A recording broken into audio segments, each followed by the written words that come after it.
कुर्सी की पेटी बांध लीजिए, क्योंकि देश का माहौल बदलने वाला नहीं है, बल्कि बदल चुका है।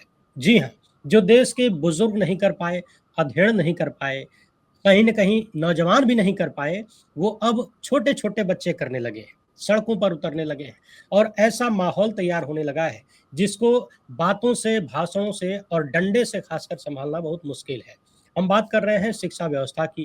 खराब शिक्षा व्यवस्था को लेकर जगह-जगह देश भर से तमाम छोटे-छोटे बच्चे, जिन्हें जेन अल्फा कहा जा रहा है, वो निकल रहे हैं, बच्चियाँ निकल रही हैं, अपने स्कूलों की खराब व्यवस्था दिखा रही हैं, सड़कों की खराब व्यवस्था दिखा रही हैं और बता रही हैं कि जो हमारी मूलभूत आवश्यकता है, वो भी हमें नहीं मिल रही है। तो ये भारत की शिक्षा व्यवस्था इतनी बर्बाद कैसे हुई? इसके पीछे का पूरा षड्यंत्र क्या है? किनकी लापरवाही है? किनकी बदमाशियाँ हैं? कैसे सरकारी शिक्षा को तबाह किया गया? कैसे प्राइवेटाइज़ेशन को बढ़ाया गया? और इन सब का जो दुष्परिणाम है, वो किन्हें झेलना है? भविष्य में देश को कैसे झेलना है? इन सारे मुद्दों पर विशेष चर्चा के लिए हमारे साथ विशेष मेहमान श्री संजीव पांडे जी हैं। बहुत-बहुत धन्यवाद सर हमसे जुड़ने के लिए। तो सर पिछले लंबे वक़्त से हम लोग ये चर्चा कर रहे थे शिक्षा को लेकर कि देश भर में जो मूलभूत ख़ासकर प्राइमरी शिक्षा है, वहीं से बर्बादी शुरू है। और अब देखिए कि उन बच्चों के माता-पिता नहीं निकले, उनके दादा-दादी नहीं निकले, उनके बड़े भाई, बड़ी बहन भी नहीं निकली, लेकिन वो बच्चे निकल पड़े हैं। इसको आप किस तरीके से देखते हैं और ये कितना बड़ा बदलाव है भारत के इतिहास का? सबसे बड़ा बदलाव तो अम्बुज जी ये है कि इसमें छात्राएँ निकल रही हैं। हुँ, छात्र ही नहीं निकल रहे हैं, छात्राएँ निकल रही हैं। मुझे याद है कि 85 में जब मैं स्कूल से पास आउट हो रहा था, 10वीं जी। की परीक्षा दे के पास आउट हुआ हुँ, था, तो मुझे याद है कि उस ज़माने में हमारे क्लास में 6 या 7 लड़कियाँ होती थीं। हुँ, और पूरे स्कूल में अगर लड़कियों की संख्या देखी जाए, तो 95% बॉयज़ होते थे और 5% लड़कियाँ होती थी। हुँ, और उसमें ये था कि उस समय माँ-बाप अपने बच्चों को स्कूल भेजने से, महिलाओं को स्कूल भेजने से डरते थे या ऐसा उन सब में अवेयरनेस नहीं था। हुँ, 2000 के बाद लड़कियाँ बड़ी संख्या में स्कूलों में आने लगी। धीरे-धीरे जी। कन्या विद्यालय और हुँ, लड़कियों के लिए स्पेशल स्कूल खुलने लगा और हुँ, उसके बाद जब मैंने देखा कि जिस ढंग से ये आंदोलन शुरू हुआ है और उसमें लड़कियों की बड़ी तादाद निकल रही है, हर जगह राजस्थान में, उत्तर जी, प्रदेश में, मध्य प्रदेश में, बिहार में, ये एक हुँ, बहुत बड़ा परिवर्तन का एक द्योतक है। हम हुँ, 33% महिला आरक्षण की बात करते हैं, पार्लियामेंट में, जी, विधानसभा में, नौकरियों हुँ, में। लेकिन हुँ, दिलचस्प बात यह है कि स्कूलों में लड़कियों को बेसिक एमिनिटी, बाथरूम नहीं दे रहे हैं, साफ पानी नहीं दे रहे हैं, स्कूल के भवन जर्जर हैं। तो ये हुँ, कितना दोगलापन है इस देश के नेताओं का, इस देश के प्रशासन का, इस देश के एग्जीक्यूटिव का, इस देश के लीडरशिप का। तो ये हुँ। तो मैं समझता हूँ कि बहुत भारी परिवर्तन है। बिल्कुल, अभी अभी सर 15 अगस्त के भाषण में प्रधानमंत्री विपक्ष से अपील कर रहे थे। मतलब समझ नहीं आता कि हुज़ूर किस हद तक गिरे हुए हैं। जबकि वो पहले से कानून बन चुका है, फिर भी अपील कर रहे हैं कि विपक्ष क्रेडिट ले ले और महिलाओं को आरक्षण देने दे। जबकि विपक्ष की हैसियत में नहीं है कि वो रोक सकता है, सरकार जब चाहे दे सकती है। तो सर बात ये है कि जो जंतर-मंतर पे जिस तरीके से चीज़ें हुई, वहाँ पे खासकर पेपर लीक का मामला था। लेकिन उसके बाद अब वो संपूर्ण शिक्षा सुधार की चर्चा होने लगी है और खुद छोटे-छोटे बच्चे निकल पड़े हैं। कहीं खराब रास्ते दिखाए जा रहे हैं और 15 अगस्त को खासकर बहुत सारी ऐसी तस्वीरें आई, जहाँ पर कीचड़ वाले रास्ते से बच्चे निकले और भारत माता की जयकारे लगा रहे हैं। तो अब ये चीज़ें किस तरफ जाती हुई दिख रही हैं? क्या ये बड़े बदलाव का संकेत है? सिर्फ़ राजनीतिक नहीं बल्कि बात वहाँ तक पहुँचेगी जहाँ पर शिक्षा को की सुधार को महत्व मिलेगा? पिछले 2 महीने, 3 महीने में कुछ बड़े बदलाव दिखे। जी। पहले तो जेन ज़ेड की जो बात हो रही थी, हुँ, तो जेन ज़ेड की जो बात हो रही थी, तो ऐसा लग ही नहीं रहा था कि इस देश में जो पढ़ा-लिखा युवा तबका है, वो हुँ, अपने हकों को लेकर इतना संजीदा है। जी। लगता था कि वो तो फ़िल्मी गानों पे डांस करने वाला है, रील बनाता है हुँ, हाईवेज़ पे, अलग-अलग हुँ, जगहों पे। गाँव में जी। तो और भी ऐसा एक माहौल बन गया था कि हुँ, बच्चे डांस कर रहे हैं और वो कर रहे हैं, लेकिन जिस ढंग से वो संजीदा होके निकले, तो हुँ, ये हमने उम्मीद नहीं रखी थी।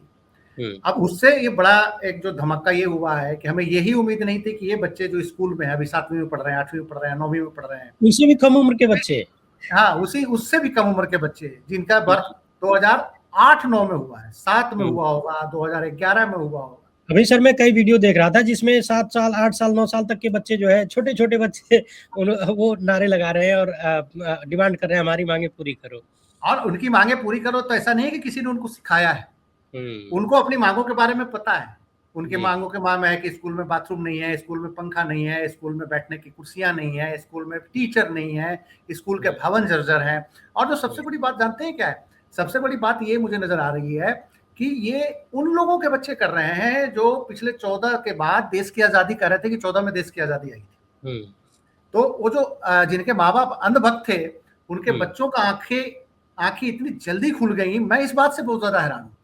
और हुँ, मैं कहीं ना कहीं जो काकरोच जनता पार्टी के जो एक अपील थी 15 अगस्त से जो इन्होंने शुरू करी देश भर में शिक्षण स्कूलों का जाके जांच करने की, उसका बड़ा हुँ, प्रभाव पड़ा है। हुँ, और कम से कम इनके आप धन्यवादी बनिए, जी, चाहे आप इनको पे जो आरोप लगाएं, ये बी टीम है, बिल्कुल, सी टीम है, लेकिन हुँ, इन्होंने एक बहुत ही कोई भी बड़ा टीम हो मुद्दा मुद्दा सही छोड़ दिया। जी, जी, जो हुँ, जो देश के जो पूंजीपति समाज या देश का जो शासक वर्ग जो शिक्षा को हुँ, टोटली देश के पटल से गायब करके देश में एक अनपढ़ मजदूर वर्ग, सस्ता लेबर तबका हुँ, और एक ऐसा तबका जो तर्कहीन हो, जो हुँ, 5 किलो अनाज में ही अपना शासक वर्ग को भगवान मान ले, अपने अधिकार जी, को न समझे, अडानी हुँ, अंबानी सारी देश की संपत्तियां जब्त करते रहे, उनकी संपत्तियां लोगों की, फार्मर्स का जमीन हड़प ले, आदिवासियों की जमीन हड़प ले, और उनको हुँ, समझ में ना आए, वो तो बस हुँ, मोदी को भगवान माने, देश के शासक वर्ग को भगवान माने। जी, वो चीजें जो थी वो डिजाइन को इन्होंने तोड़ दिया है, जो हुँ, डिजाइन एक बहुत तरीके से चल रही थी। हालांकि ये पूंजीवादी स्ट्रक्चर का एक डिजाइन होता है, और जी, पूंजीवादी स्ट्रक्चर के डिजाइन जो होता है उसमें ये हम नहीं मानेंगे अकेला कि ये नरेंद्र मोदी की सरकार ही सिर्फ जिम्मेवार है। इससे हुँ, पहले भी अगर आप देखें तो प्राइवेटाइजेशन ने सरकारी एजुकेशन को कमजोर किया था। और जी, मनमोहन सिंह के टाइम में, उससे पहले 1990 के दशक में जो प्राइवेटाइजेशन आया और प्राइवेट स्कूलों की बाढ़ सी आ गई, तो उसमें हुँ, एक डिजाइन के तहत सरकारी स्कूलों को खत्म किया गया, और हुँ, ताकि गांव गरीब के बच्चे लड़के ना पढ़ पाए। तो अब ये हमको लगता है एक नया परिवर्तन आएगा। सरकार को मजबूरी में सरकारी स्कूल जो रेशनलाइजेशन के नाम पे बंद किया जा रहा है, लोगों को 6-6 किलोमीटर तक जाना पड़ रहा है। पहले तो हुँ, गांव देहात में लड़कियां जा ही नहीं पाएंगी। एक बड़ी सिस्टमेटिक तरीके से रेशनलाइजेशन करके महिला जो है या जो लड़कियां हैं खास करके, हुँ, हुँ, जेंडर मतलब कि कितना बाइस्ड है गवर्नमेंट, कि जी, जो छोटे छोटे बच्चियों को, बच्चे तो 5 किलोमीटर चले जाएंगे, 7 किलोमीटर हुँ, साइकिल चला के चले जाएंगे, ये तो छोटी हुँ, छोटी बच्चियां नहीं जा सकती, माँ बाप नहीं भेज सकते सुरक्षा कारणों से, उनको हुँ, टोटली अनपढ़ बनाने का जो ये भारतीय जनता पार्टी की सरकार का जो डिजाइन है, उसको इन लड़कियों ने और जो नया जो एक मतलब की जो जनरेशन है उसने फेल कर दिया है। हुँ। सर आपने कहा कि पुरानी सरकारों ने भी इसमें रोल निभाया है। तो कितनी पुरानी सरकारों की बात आप करते हैं? क्योंकि ये जो सरकारी शिक्षा है, प्राइमरी से लेकर यूनिवर्सिटी तक की, अगर हम पुराने में चले जाएँ तो पंडित नेहरू और इंदिरा गांधी जैसी सरकारें जो थीं, उन्होंने तो बहुत अच्छे ढंग से देश की शिक्षा को कहीं न कहीं एक लेवल तक पहुँचाने का प्रयास किया और उनका जो प्रयास था वो सफल भी हुआ। आज दुनिया भर में जो भी भारत के पढ़े-लिखे लोग हैं, कार्यरत हैं, देश में भी जो हैं, आज मोदी सरकार के मंत्रालय में भी जो हैं, वो नेहरू और इंदिरा की बनाई हुई शिक्षण संस्थान की ही देन है। तो आप कौन-सी सरकारों की बात कर रहे हैं? देखिए, फर्स्ट ऑफ ऑल हम प्राइमरी एजुकेशन की बात कर रहे हैं, जी। तो हमें ईमानदारी से कहना पड़ेगा कि नेहरू जी ने, इंदिरा जी ने और राजीव गांधी तक हुँ, प्राइमरी एजुकेशन के फाउंडेशन को बहुत स्ट्रॉन्ग किया गया। हुँ, नवोदय विद्यालय का कंसेप्ट आपने सुना होगा, सेंट्रल स्कूल का कंसेप्ट सुना होगा, हुँ, ठीक है ना? तो ये बिल्कुल। तो पुरानी जो कांग्रेसी सरकारें थी, उनका जो एक जो सोच थी, उनमें जो बैठे हुए लोग जो थे, जो गरीब और गुरबा की सोच रखते थे, हुँ, ग्रामीण जनता, हुँ, जो बेचारा एकदम ही अंत्योदय समाज, जो बेचारा एकदम लास्ट का, जो एकदम पिछड़ा दलित गरीब समाज का जो ध्यान रखते थे, उन्होंने इस एजुकेशन का महत्व समझा था। जी। जैसे उदारीकरण की नीति आई ना, तो उदारीकरण की नीति के बाद जो एक पूंजीपति समाज जब देश के पॉलिसी मेकिंग में बहुत ज्यादा हावी हो गया, हुँ, तो मान के चलिए कि वो प्राइवेटाइजेशन आया, और प्राइवेटाइजेशन आने के बाद उन्होंने एजुकेशन को देश की सेवा का माध्यम नहीं बनाया, उन्होंने हुँ, कमाई का माध्यम बना लिया। आपने देखा होगा कि पब्लिक स्कूलों की जो मतलब कि प्राइवेट स्कूलों की बाढ़ आने लगी, उसमें हुँ, लीडर ब्यूरोक्रेट्स जो उन्होंने पैसा कमाया, बिजनेसमैन ने स्कूल खोलना शुरू कर दिया। हुँ, तो एक डिजाइन तो ये था 1990 के उदारीकरण के बाद, हुँ, जिसमें स्कूली एजुकेशन को टोटली तबाह करने की एक रणनीति के तहत सरकारी स्कूली एजुकेशन, जी। और ये था कि मिडिल क्लास को मैक्सिमम जो है सरकारी एजुकेशन पे डिपेंडेंट ना बनाए, उनको खत्म कर दें और सब प्राइवेट एजुकेशन, प्राइवेट स्कूलों पे डिपेंडेंट हो जाए। अब उसका हुँ। रिजल्ट आप आज देख रहे हैं ना, 2025-26 में एक तो छोटा से सर छोटा प्राइवेट स्कूल में आपने कहा आपको कि पंडित जी से लेकर मतलब पंडित नेहरू से लेकर राजीव गांधी तक की सरकारों ने इसमें खूब प्रयास किया कि प्राइमरी शिक्षा को मजबूत किया जाए। बिल्कुल सरकार बिल्कुल बहुत प्रयास किया, बहुत उसके प्रयास बाद किया, और वो प्रयास आज आप देख सकते हैं। जी, नवोदय विद्यालयों का एकदम सबसे इसके बाद की अगर हम बात करें तो डॉक्टर मनमोहन सिंह जी की सरकार ने राइट टू एजुकेशन पॉलिसी बनाया। बहुत ही ज़बरदस्त पॉलिसी है। तो क्या आप मानते हैं कि उन्होंने ऐसा प्रयास नहीं किया जैसा पुरानी सरकारों ने किया था? देखिए प्रयास किया, हुँ, लेकिन उसका ज़मीन पर रिज़ल्ट क्या आया? क्या सरकारी स्कूलों की दशा सुधर गई?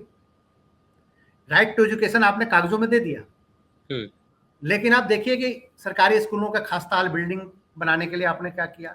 स्कूल हुँ, टीचरों की भर्ती के लिए क्या किया? राइट टू एजुकेशन का मतलब ये है कि आपने एकदम अ ऐसे-ऐसे टीचर स्कूलों में रख दिए 10,000, 15,000, 20,000 रुपया देके, कहीं 25,000 रुपया देके स्कूल टीचर में नहीं जा रहे। तो हुँ, राइट टू एजुकेशन आपने कागज़ में दे दिया। प्राइवेट स्कूलों में जो एक हुआ था कि जो सरकार से सस्ती ज़मीन लेंगे, उनको होगा कि गरीब बच्चों का एडमिशन देंगे। क्या ज़मीन पे वो फलीभूत है? आप जाके चेक कर लीजिए, कहीं भी आपको ज़मीन पे प्राइवेट स्कूल जो है, एक गवर्नमेंट के नॉर्म्स के हिसाब से जो गरीब बच्चों को एक परसेंटेज एडमिशन देना होता है, वो नहीं देते हैं।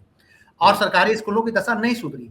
स्कूलों में टीचर नहीं है, तो राइट टू एजुकेशन जो है कागज़ों में रह गया। मैं उनके उस पे नहीं जो उनकी जो एक इच्छा थी, इच्छा शक्ति पे हम क्वेश्चन नहीं उठा रहे हैं। लेकिन जी, ये जो देश में जो एक पूंजीवादी तबका और एक जो एक पूरा रैकेट है एजुकेशन से रिलेटेड, हुँ, वो रैकेट राइट टू एजुकेशन को उसने सफल नहीं होने दिया, उसके इम्प्लीमेंटेशन को सफल नहीं होने दिया। उनकी पूरी कोशिश रही कि सरकार राइट टू एजुकेशन आज भी लागू है, लेकिन हुँ, स्कूल क्यों बंद हो रहे हैं? आज 1 लाख स्कूल पूरे देश में 1.25 लाख स्कूल बंद हो गए। क्यों बंद हो गए राइट टू एजुकेशन होने के बावजूद? राइट टू एजुकेशन की जब बात हो रही थी तो हर गाँव में स्कूल खोलना चाहिए था। हुँ, अब स्कूलों को बंद करके 2 स्कूलों को 3 स्कूलों को इकट्ठा किया जा रहा है, जिसके बहुत बुरे परिणाम आने वाले टाइम में होंगे। हुँ, आपको स्कूल तो उस गाँव के हर बच्चे के घर पे देना है ना। 5 किलोमीटर, 8 किलोमीटर दूर जाएगा स्कूल पे, उसकी सुरक्षा की चिंता, आने-जाने का समय, बस का खर्चा, तमाम बड़ी समस्याएँ आती हैं। बिल्कुल, जब मैं बिल्कुल। पढ़ता था जिस स्कूल में बोधगया के हाई स्कूल में पढ़ता था, तो पूरे ब्लॉक में एक ही स्कूल था, 12-12 किलोमीटर से बच्चे आते थे। और यही हुँ, कारण था कि लड़कियाँ गाँव से नहीं पढ़ने आती थी। हुँ, और 12-12 किलोमीटर से लड़के साइकिल चला के नदी 2-2 नदियाँ पार करके बच्चे आते थे। मैंने वो दिन भी देखे हैं, अपने अपने क्लासमेट्स की मैं बात कर रहा हूँ। 6 किलोमीटर आ रहे हैं तो बीच में 2 नदी पड़ रही है। हुँ, बरसात में भी आ रहे हैं। अभी बिहार के किसी एक बगहा क्षेत्र के स्कूल का देख रहे थे कि बाप जो है अपनी बेटी को कंधे पे बिठा के ले जा रहा है, नदी पार कर रहा है बरसात में। 5 हुँ, किलोमीटर पैदल जा रहा है वो। तो राइट टू एजुकेशन जब लागू हुआ तो कागज़ में ही है ना।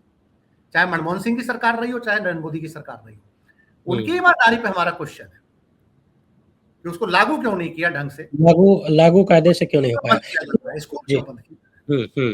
तो सर जिस तरीके से पिछले 12 साल में यानी अमृतकाल आने के बाद स्कूल बंद हुए हैं प्राइमरी शिक्षा के क्या इसका पुराना इतिहास भी कुछ दिखता है कि पुरानी सरकारों में भी इस तरीके से सरकारी स्कूल बंद हुए हों? बिल्कुल नहीं, बिल्कुल नहीं। मनमोहन सिंह की सरकार में ऐसी कई खबरें नहीं आई थी कि सरकारी स्कूल बंद की गई। ठीक हुँ, है, उसको आगे डेवलप नहीं किया, नए स्कूल नहीं बनाए, टीचर्स नहीं रखे, हुँ, लेकिन स्कूलों को इस तरह से बंद नहीं किया था मनमोहन सिंह सरकार ने, क्योंकि मनमोहन सिंह खुद एक सरकारी स्कूल से पढ़े थे। पाकिस्तान के गाँव में 5वीं कक्षा तक वो झेलम डिस्ट्रिक्ट के गाह गाँव था। शायद झेलम हुँ, डिस्ट्रिक्ट या चकवाल डिस्ट्रिक्ट था, जो गाह जी, गाँव का नाम मुझे याद आ रहा है, गाह है। तो हुँ, वहाँ जिस स्कूल में पढ़े थे वो प्राइमरी स्कूल सरकारी स्कूल है, आज भी वो है। उसको अब अपग्रेड किया गया कि यहाँ से भारत के प्रधानमंत्री पढ़े। उस स्कूल का हुँ, अपग्रेडेशन हुआ। तो वो जी, स्कूल में आज भी मनमोहन सिंह के कक्षा रजिस्टर में नाम दर्ज है कि वो अपने हुँ, क्लास में टॉपर थे, मनमोहन हुँ, सिंह। हुँ, मतलब उनके आप पाकिस्तान से भी आरटीआई में ले सकते हैं कि उनका हुँ। कितना पढ़े थे बचपन में। आरटीआई में मिल सकती है आपको। तो उनके पास छिपाने के लिए कुछ नहीं था। हाँ, तो उनको कहीं न कहीं कुछ था। हुँ, ऐसी चीज़ें थी क्योंकि खुद बहुत हुँ, गरीब घर से थे, पार्टीशन में आए थे, हैंड टू माउथ थे। उनके हुँ, परिवार वालों ने क्या किया होगा, कितनी गरीबी झेली होगी इस मुल्क में। उनको जी, जी। बताने की ज़रूरत नहीं पड़ी कि हमने चाय बेची है ट्रेन हुँ, पे। वो सारे लोग जानते हैं कि पार्टीशन में जो लोग आए थे, वो बहुत हुँ। ही गरीब थे, न न जाने क्या-क्या झेलना पड़ा होगा। ज़ीरो से तो शुरू किया। उन्होंने अपना दुखड़ा सुना के वोट का कटोरा नहीं फैलाया देश को करके दिखाया। तो अब सर सवाल ये है कि अगर हम शिक्षा बजट की बात करें, उसका कितना असर है? क्योंकि बिना बजट के ये चीज़ें सुधरती नहीं हैं और शिक्षा बजट की जब हम बात करते हैं तो दुनिया के कुछ बड़े देशों का उदाहरण अगर लें, अमेरिका और चीन जैसे देशों की बात करें, तो भारत कहाँ पर टिकता है? कहीं नहीं, हम कहीं नहीं है उनके सामने। हुँ, विश्व गुरु बनने जा रहे हैं बिना शिक्षा के। अगर आप बात करें तो हम शिक्षा बजट कितना कर रहे हैं? अगर लाख करोड़ में बात करें, राज्यों का और सेंटर के, केंद्र और राज्यों के दोनों के शिक्षा बजट का बात करें, तो राज्यों का टोटल शिक्षा बजट जो है सारे राज्यों को मिला दें तो 7 से 8 लाख करोड़ रुपए का शिक्षा बजट है। हुँ, और केंद्र का जो शिक्षा बजट है, टोटल बजट का 1 या डेढ़ 2 डेढ़ से 2% है, वो 1,39,000 करोड़ है। हुँ, 1,39,000 करोड़ रुपया आप इतने बड़े देश में रिसर्च के लिए, प्राइमरी एजुकेशन के लिए, यूनिवर्सिटीज के लिए आपने कितना रखा है? 1,39,000 करोड़ रुपया। आपने 10 लाख में 10 साल में 15 लाख करोड़ रुपया कारपोरेट को माफ कर दिया, पूंजीपतियों को लुटा दिया। शिक्षा के लिए आपने कितना लगा है? 1.25 लाख करोड़ रुपया, 1,40,000 करोड़ रुपया। हाँ, और क्योंकि देश में एजुकेशन का जो बड़ा हिस्सा जो है, बजट जो है वो स्टेट के हिस्से में आता है। राज्य सूची में चूंकि स्टेट में एजुकेशन है तो स्टेट खर्च करता है। हर स्टेट 12 से 13% अपने टोटल बजट का खर्च करता है शिक्षा के अंदर। अगर वो सारे राज्यों को मिला दे तो वो जो खर्च है 7 से 8 लाख करोड़ रुपया एनुअल बनता है। तो टोटल 9 लाख करोड़ रुपया मान लीजिए, ज्यादा से ज्यादा 10 लाख करोड़ रुपया मान लीजिए। अमेरिका का शिक्षा बजट, भारत का जो आबादी है अब देख लीजिए कितना है, 1 अरब 40 करोड़ के करीब हम लोग पहुंचे, 40 करोड़ से चाइना के बराबर है आबादी में। चाइना जो खर्च करता है बजट एजुकेशन, अगर इंडियन करेंसी में अगर आप बात करेंगे तो इंडियन करेंसी में चाइना खर्च करता है 76 लाख करोड़ रुपया शिक्षा पे। मतलब हमसे लगभग 8 गुना, 800 अरब डॉलर। अगर डॉलर में खर्च करेंगे तो 800 अरब डॉलर।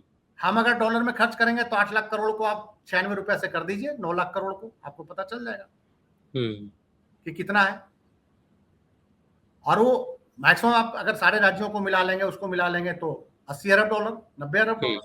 और वो जो है डॉलर में खर्च कर रहा है 800 अरब डॉलर। अगर इंडियन करेंसी में लेंगे वो करेंगे तो 80 लाख करोड़, 76 लाख करोड़ रुपया उनका बजट है चाइना का। अमेरिका का 1 ट्रिलियन डॉलर, 100 लाख करोड़ रुपया अमेरिका जो है अपने एजुकेशन पे खर्च कर रहा है, 100 लाख करोड़ रुपया। फिर आप कहते हैं विश्व गुरु बन जाएंगे, हम एआई में टॉप पे बन जाएंगे। अरे प्राइमरी स्कूल में तो आपके बच्चे पढ़ ही नहीं पा रहे हैं, एआई का इंजीनियर कहां से लेके आएंगे? चाइना जो है साइंस, टेक्नोलॉजी, यूनिवर्सिटियों का अपग्रेडेशन और पब्लिक सेक्टर के स्कूलों का अपग्रेडेशन, आप वहां का मिड डे मील देखिए, जो स्कूलों में बच्चों को खाना मिलता है उसकी क्वालिटी जाके चाइना में देखिए। हमारी तरह नहीं है कि नमक में पानी मिला दिया, दाल में पानी मिला दिया और लोगों को, बच्चों को खिलाया जा रहा है। कुछ नहीं खिलाया जा रहा है। जहाँ पहले से अंडा मिल रहा था उसको बंद कर दिया। हाँ, अंडा बंद कर दिया वेस्ट बंगाल के अंदर। बाकी राज्यों में चलिए अंडा बंद कर दिया, उसकी जगह कुछ प्रोटीन से युक्त कुछ बढ़िया क्वालिटी का खाना। तो बात समझ में आया ना। पानी मिलाने का दाल में, नमक चावल, ये तो कई राज्यों से रिपोर्ट आई है ना कि मिड डे मील में क्या स्वस्थ बच्चे नहीं होंगे, स्वस्थ स्कूल का माहौल नहीं होगा। आप दुनिया के बेहतर साइंटिस्ट, बेहतर एजुकेशनिस्ट, बेहतर सोशोलॉजिस्ट, बेहतर डॉक्टर, बेहतर इंजीनियर कैसे पैदा कर पाएंगे? तो ये शिक्षा बजट का हाल है इस देश के अंदर। सर मैंने पिछले दिनों इस बात को कहा भी था कि चूंकि मैं वर्षों तक मैंने भी कोचिंग वाली पढ़ाई किया है और पढ़ाया भी है, दोनों चीज़ें हैं। तो मेरा जो अनुभव रहा है पढ़ने पढ़ाने का वो यही था, खासकर जब पढ़ाने लगा तो ये समझ में आया कि ये जो कोचिंग संस्थान हैं ये वही कमियां पूरी कर रहे हैं जो हमें स्कूल में नहीं मिल पाई, स्कूल या कॉलेज में जो हमें नहीं मिला। यानी कहीं ना कहीं जो हमारी शुरुआती शिक्षा थी, चाहे वो प्राथमिक हो या फिर उसके बाद की हो, वहां पर जो कमी रह गई उसी का लाभ कोचिंग संस्थानों को मिलता है। इसको आप किस रूप में देखते हैं? आप देखिए, गांव में जाके सर्वे करके देखिए, गांव में क्या हो गया है कि सरकारी स्कूल जब बंद हो रहा है तो गांव का ही एक टीचर जो है अपने 2 कमरे में स्कूल खोल रहा है।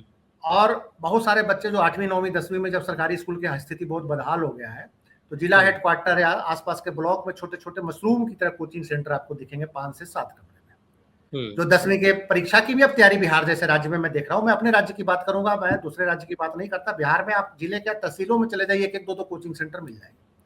तो ये एक बहुत बड़ा एक इकोनॉमी हो चुका है जो देश की शिक्षा व्यवस्था को तबाह कर रहा है।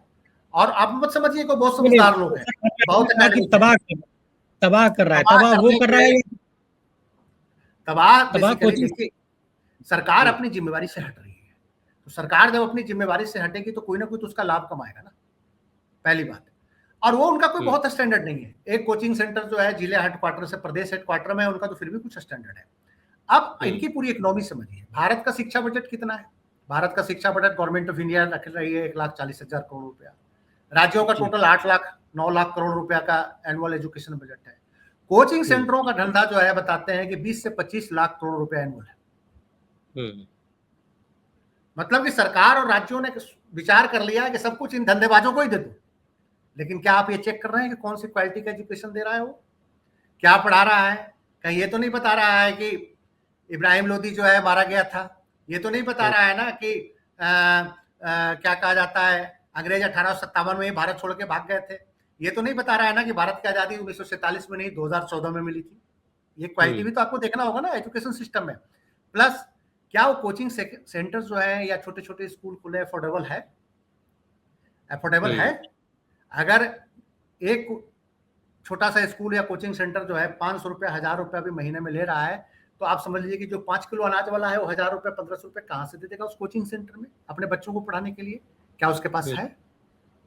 तो आप देखिए कि सरकार कितनी बेशर्म हो चुकी है, और बेशर्मी का हद इसीलिए तो दिख रहा है कि जहां पे स्कूलों में जा रहे हैं ये बच्चे आंदोलन कर रहे हैं या कोई फोटोग्राफी हो रही है, वीडियोग्राफी हो रही है, तो राज्य सरकार अपने बदनामी से बचने के लिए ऑर्डर निकाल रही है।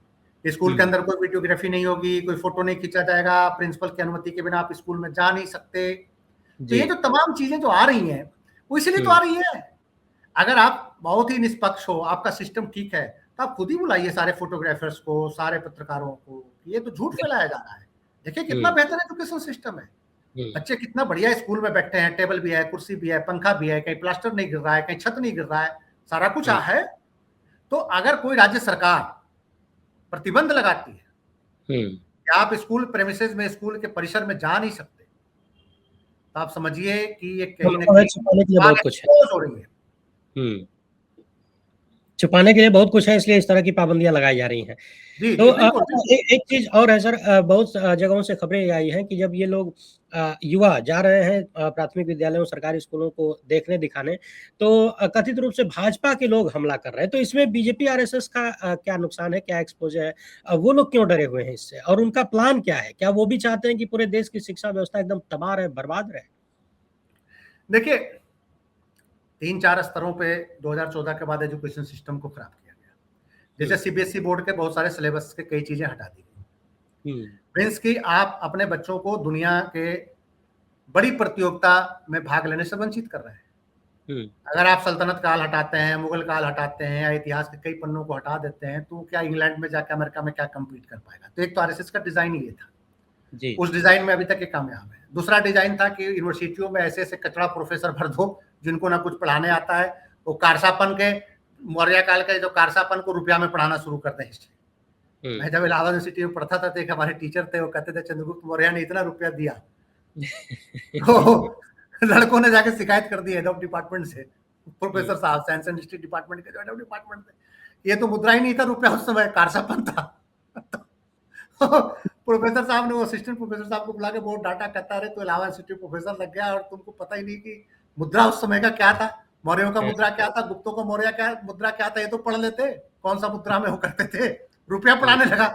तो ऐसे ऐसे प्रोफेसर आज की डेट में बहुत आए थे। उस समय एक दो मिलते थे सिफारसी, आज की डेट में बहुत आए थे ऐसे प्रोफेसर मिलेंगे जिनको मुद्रा, कारसापान, रुपया, मुगल काल, सल्तनत काल में अंतर नजर नहीं आएगा, इब्राहिम लोदी और बाबर में अंतर नहीं आएगा, चंद्रगुप्त मौर्य और चंद्रगुप्त विक्रमादित्य के में अंतर नजर नहीं आएगा अगर हिस्ट्री पढ़ाने लगेगा तो मेरा ये है कि एक तो ये दूसरे स्टेज को उन्होंने खराब किया। थर्ड स्टेज पे क्या हुआ कि प्राइमरी एजुकेशन बर्बाद करने का एक बहुत बड़ा एजेंडा तो है। मैंने आपको बताया कि प्राइवेट जो ग्रुप्स हैं, मध्यम वर्ग के जो ग्रुप्स हैं, गाँव में इनको चाहिए सस्ता लेबर, बच्चे पढ़ जाएंगे तो फिर लुधियाना की फैक्ट्री में, गुजरात की फैक्ट्री में कौन मजदूर मिलेगा?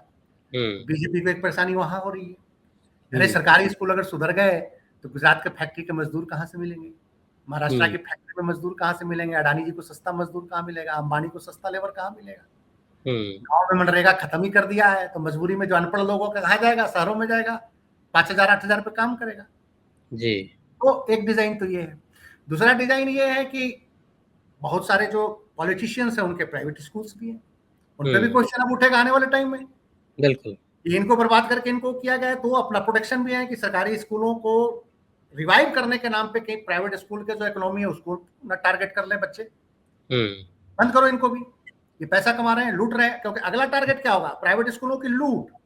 बिल्कुल, शिक्षा में किताब भी हमारे यहाँ से खरीदो, जूता भी हमारे यहाँ से खरीदो, बैग भी हमारे यहाँ से खरीदो, सब कुछ स्कूल से खरीदो या तो ये तो सर चीजें अलग हैं। मैं चौथी जो चीज है मेजर, कि सारे भाजपा शासित राज्य में अल्फा जो मूवमेंट शुरू तो उससे बीजेपी की बौखलाहट नॉर्मल है, क्योंकि शिक्षा से इनका कोई बहुत ज्यादा लगाव नहीं है। पहली बात तो ये ज्यादा पढ़े लिखे लोगों को पसंद नहीं करते, और ज्यादा पढ़ लिख गए तो आपको नक्सलवादी बोल देंगे। आप बेशक तमाम राष्ट्रवादी हो। दिमागी नक्सल। इनकी नजर भगत सिंह जेल में समाजवाद पढ़ रहे थे, भगत सिंह जेल में मार्क्स पढ़ रहे थे, भगत सिंह जेल में तमाम किताबें पढ़ रहे थे। उस समय दुनिया में जो आर्थिक जो चेंजेस हो रहे थे, जो इकोनॉमिक रेवोल्यूशन हो रहे थे, क्रांतियां हो रही थी दुनिया में, तो पढ़ रहे थे। तो भगत सिंह भी इनकी नजरों में नक्सली है। भगत सिंह से बड़ा तो राष्ट्रवादी कोई नहीं है। फिर ये भी बोलेंगे कि भगत सिंह तो आरएसएस के साथ थे, क्योंकि आर्यसमाजी परिवार से थे। ये भी बोलेंगे। जो आदमी मार्क्स पढ़ रहा है, जो आदमी लेनिन पढ़ रहा है, जो आर्थिक समानता की बात कर रहा है किताबों को पढ़ने के बाद, कि राजनीतिक स्वतंत्रता का कोई मतलब नहीं है जब तक देश के लोगों को आर्थिक आजादी न मिले। भगत सिंह का यही कहना था। लेकिन वो नक्सली नजर आएगा हमारे प्रधानमंत्री की नजर में। तो ये जो बच्चे सारे नक्सली हैं, क्योंकि वो स्कूल के बाथरूम की मांग कर रहे हैं, स्कूल में पंखे की मांग कर रहे हैं, स्कूल में टेबल की मांग कर रहे हैं, तो ये नक्सलवादी नहीं हो गए? इनकी सोच इतनी कैसे हो गई 15 साल की उम्र में? इतना सोच तो होना नहीं चाहिए था। इनको तो मूड बनाने की योजना थी। ये अपने अधिकार कैसे मांगने लगे? 5 किलो अनाज पे इनको खुश रहना था। इनके माँ बाप कितने बदमाश निकले हैं कि अपने बच्चों को रोक नहीं रहे, उनको 5 किलो अनाज तो दे रहे हैं। तो ये जो चीजें है ना, ये चीजें इनको परेशान कर रही है। तो स्कूलों में भी और हमले हो गए, और लोगों की पिटाई हो गई। जो राजस्थान में हो रहा है, चाहे यूपी में हो रहा होगा, बिहार में हो रहा होगा, तमाम जगहों पे हो रहे हैं। चारों राज्य में, प्रदेश में ऐसे स्कूल दिखा रहे हैं जहाँ पे एक ही घर में मिट्टी का घर है, उसमें पहली कक्षा से लेकर 5वीं कक्षा तक के छात्र बैठे हुए हैं। पीछे खेत है, सांप आ सकता है, बिच्छू आ सकता है, बारिश हो रही है, स्कूल चू रहा है। तो ऐसे ऐसे स्कूल मध्य प्रदेश से सामने आ रहा है। बहुत सारे स्कूल पर ऐसे भी हैं जहाँ जहाँ बिल्डिंग के नाम पे कुछ है ही नहीं, कहीं पेड़ के नीचे, अलग अलग जगहों पर किसी तरह से। और इन राज्यों में लूट देखिए। इन राज्यों में जो पुल बन रहा है, कभी त्रिकोण बन जा रहा है, कभी चौकोन बन जा रहा है। हाईवे जो बन रहे हैं उसमें कितना लूट है, 4 महीने में गिर रहा है। और स्कूल की बिल्डिंग के लिए इनके पास पैसा नहीं है, टीचर को देने के लिए वेतन नहीं है। तो कुल मिलाकर सर, अब मैं आपसे क्लोजिंग स्टेटमेंट ये चाहूंगा कि ये जो आंदोलन शुरू हुआ है छोटे छोटे बच्चों का, इसको आप किस रूप में देखते हैं? क्योंकि सरकार भी यहाँ पर, मुझे इतिहास की वो कहानी याद आती है जब पंडित नेहरू के कहने पर संभवतः इंदिरा गांधी जी बहुत छोटी थी, तो वो बच्चों का जुलूस लेकर निकल पड़ी ताकि अंग्रेज कम से कम लाठीचार्ज नहीं कर पाएंगे। तो वही हाल यहाँ भी है कि छोटे छोटे बच्चे हैं, इन पर न लाठियां चला सकते हैं, न पैलेट गन चला सकते हैं। तो सरकार तो इसमें फंस चुकी है बुरी तरह से, और जितना ये आंदोलन बढ़ेगा फंसती जाएगी। आप इसका परिणाम किस रूप में देखते हैं? अब क्या करना चाहिए बच्चों को, ये भी बताइएगा। मुझे बड़ी खुशी है कि हम पाकिस्तान बनने से बच रहे हैं।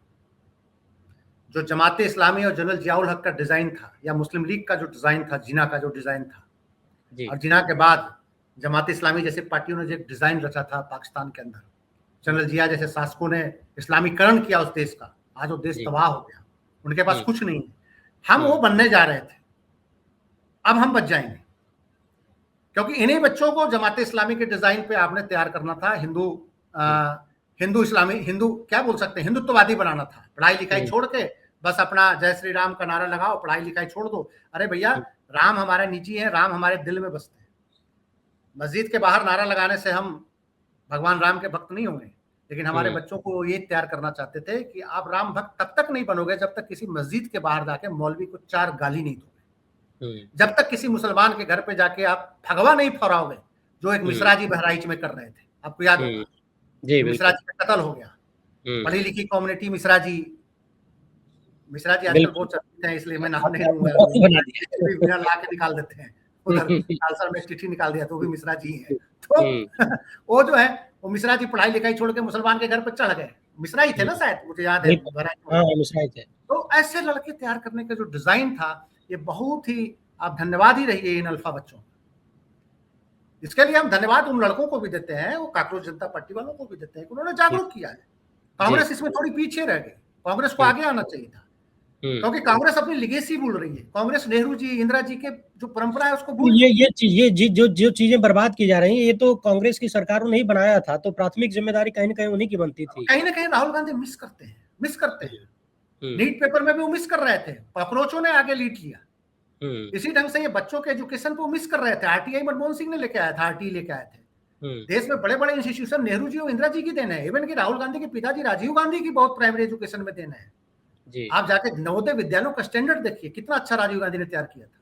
ऐसा बिल्कुल। नवोदय विद्यालय तो ये भारतीय जनता पार्टी के दिमाग के सोच से बाहर है। हुँ।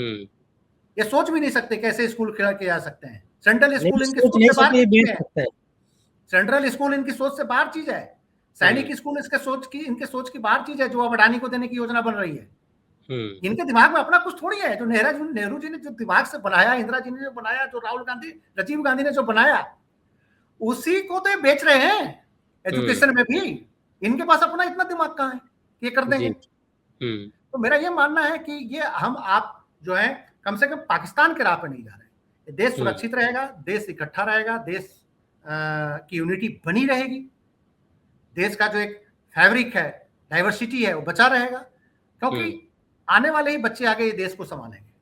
अगर ये जी, बच्चे अपने राइट्स को समझ गए, सही चीज को समझ गए, हुँ। तो देश में आगे हर चीज अच्छा होगा। आगे लोग भी अच्छे इलेक्ट होंगे। बिल्कुल, आने वाले बिल्कुल। टाइम में क्रिमिनल्स हम नहीं भी इलेक्ट यही होंगे। उम्मीद करते हैं अगर इन कि बच्चों की समझ अच्छी रह गई जी, तो इलेक्शन कमीशन ईमानदार होगा। इलेक्शन कमीशन ईमानदार होगा तो अच्छे लोग जीत के आएंगे। गांव में हुँ, उन लड़कों को वोट पड़ेगा, उन लोगों को वोट पड़ेगा जिन्होंने जनता के बीच काम किया है। माफिया को वोट नहीं करेंगे लोग। अगर ये हुँ, बच्चे ही आगे वोटर बनेंगे, अगर इनको पता चल गया कि यही माफिया इनके एजुकेशन को खराब करने के लिए जिम्मेवार है, और अगर ये वोट नहीं देंगे तो कोई माफिया इस देश के अंदर पार्लियामेंट में नहीं पहुंचेगा। हुँ, बिल्कुल। ये बहुत बड़ी बहुत उपलब्धि है।